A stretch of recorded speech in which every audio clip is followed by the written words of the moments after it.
Hi, I'm Matthew. This is Boxnosis, and today we have Baz Oosterweghel. Thanks for coming on, Baz.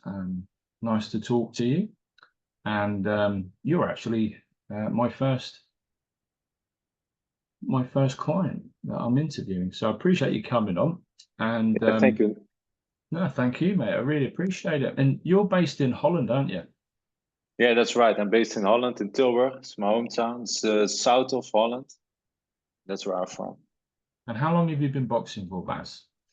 I've been boxing for 9 years.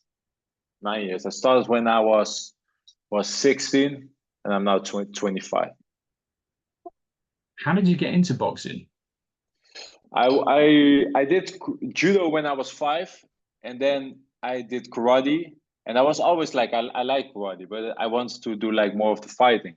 Karate is more strict, and I want more raw. I wanted to do more raw fighting.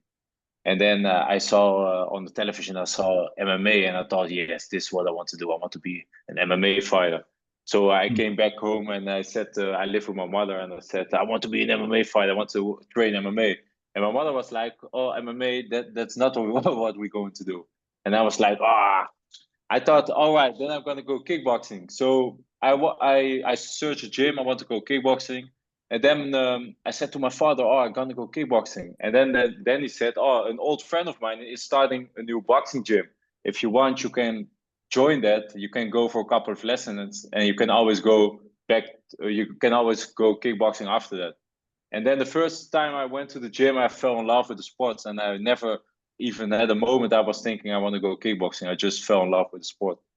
Fell in love with boxing, yeah. Yeah, man, I fell in love with boxing.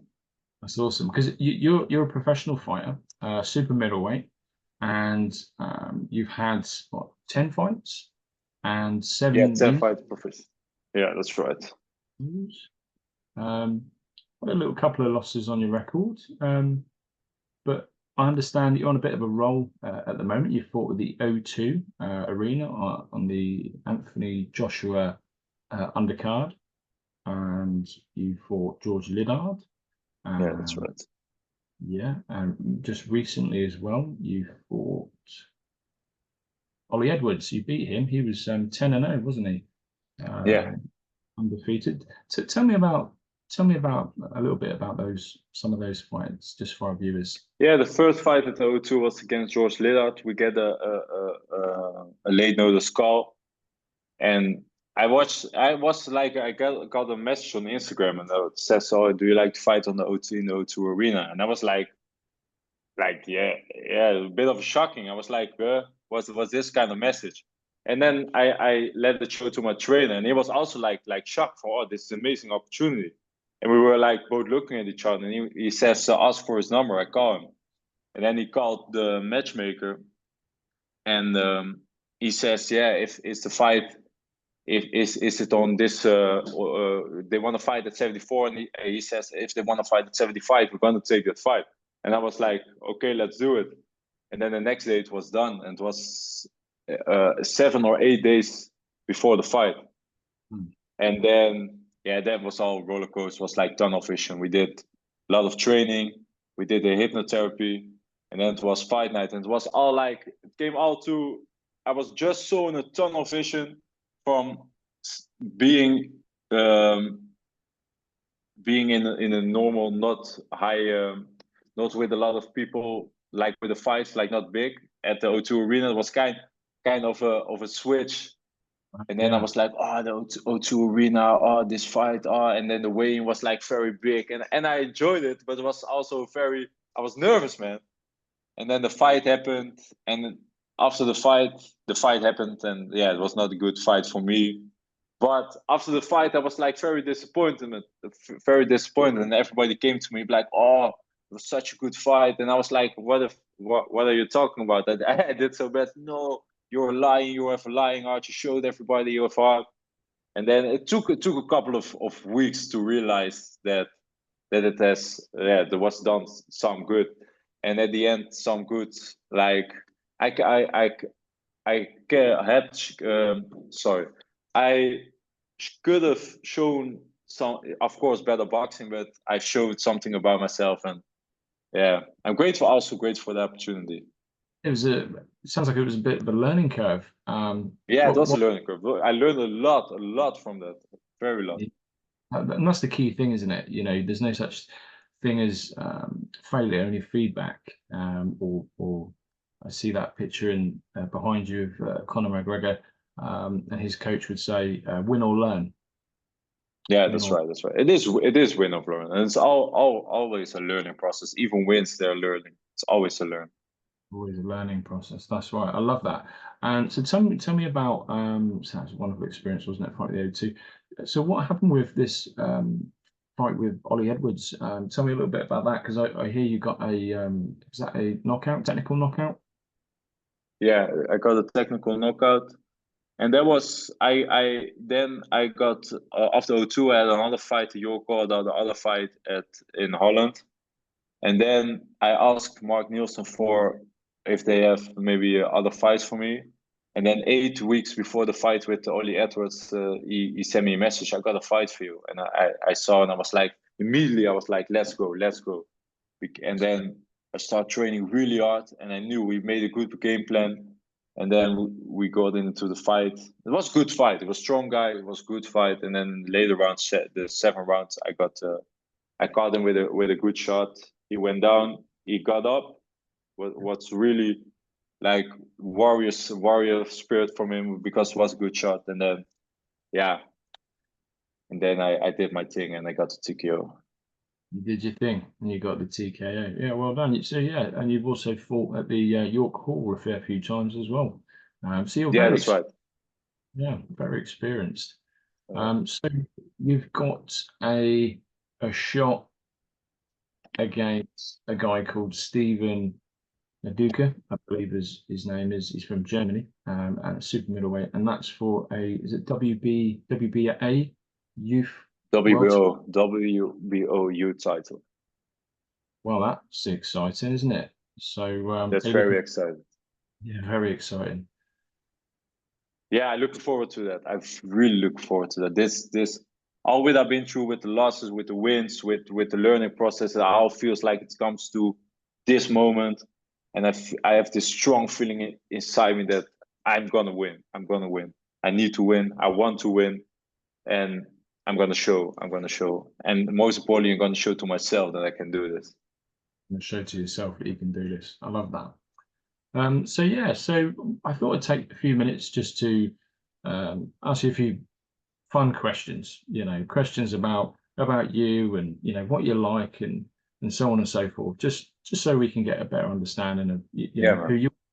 So can I just ask you, who are your favorite boxers and why? And that can be from history or present. I love I love Roberto Duran. I love Mike Tyson. Like all the legends, I love. But I had like when I started boxing, I really loved Gennady Golovkin. I watched all his fights, and even still, I rewatched all his fights. I really love Gennady Golovkin, also with his style, like the pressure fight. I love pressure fighting, so I liked with the pressure fighting. I also like Artur Beterbiev, all these guys, the pressure fighters, the real, Mm. not that like the slick boxers. Like when I look at myself, I always been like more of a pressure fighter, fighting inside, and I really enjoy that, like watching also. What is it about the pressure fighters that you like specifically? I'm just curious. Yeah, yeah, just the excitement. It brings excitement to Mm. everybody wants to watch exciting fights, and I think like the Arthur Beterbiev, they come really to fight. Roberto Duran, Mike Tyson, that's what people want to see. That's right. Yeah, definitely. Couldn't agree more. That's what people want to see. So, what do you want to get out of boxing long term? What's your goals and dreams? As much as possible. Of course, my dream is to be like champion. I want to be champion. I want to be like um I want to be like not like a role model, but that guy can say, it's to work out. If you want something, you can do it. And I want to be an example of that, not like a role model, but like I want to be an example, like for the next generation in my hometown, like my old gym. I want, Yeah, I want to motivate people. yeah. You want to set a good example for your hometown, Yeah, yeah. and people look up to you, definitely. So, you mentioned what become world champion. Is there a specific belt that you'd like? Yeah, everybody wants to WBC. That's the highest possible. Yeah, that's the best for me. For me, But WBC is like yeah, definitely. So, is it okay to talk about money? How much money do you want to make out of boxing? yeah. Of course, I want to make a lot of money. If I'm like financial, like stable, I have like money, I have a house, I can go on like vacation. I can buy like later for later. I want to buy a gym for my for the next generation. Then I'm happy. Then I just most So, important for me is like that I don't have to worry about money. That will be nice. it's not to have to worry about money for sure, for sure. Yeah. So, yeah, I mean, do you want to be like a worldwide superstar, or is that, or you prefer to be more low key? I don't know. Didn't really think about it. Of course, maybe I like to be recognized for the things that you've done, but yeah, maybe only that. Just that people know like it's a Mhm. box, but Yeah, definitely. So, moving on to like your own skills and qualities as a fighter, what are what would you say your, physical advantages are compared to others, I like think age? I think yeah, my power. I can do like good pressure, but I can also box, and I think I have a big heart. I can push through. I think that's my advantage too. That I can when someone Hmm. get tired, I can push. Hmm. So yeah, you mentioned some good qualities there. Got a big heart. You can punch and push through. What about like coping with pressure? How do you deal with that? With pressure from the fight, Yeah, how do you deal with, the pressure from the fight? I just think with pressure from the fights, pressure for other people, I just think I do this for myself. I don't do this for anybody else. I am with this feeling. I want the feeling of the win. I don't want the feeling of disappointment because the people who watch, the people that come to watch, they go to sleep at night and they forgot the next morning. And I need to live further with this feeling. So I just want to do it for myself. I want to be happy with the win. I don't. Yeah, that's the thing. Yeah, man. Well, we're gonna leave it there today. It's the first one, so I just want to keep it short and simple. And I want to wish you well for your upcoming title fight, and do your best. I'm sure you will. And thanks for coming on. Good Yeah, luck. thanks so much for having me. Thank you. Thank you, Baz. That was Baz Oosterweghel. So thanks very much for listening, and subscribe if you'd like to hear more interviews like this.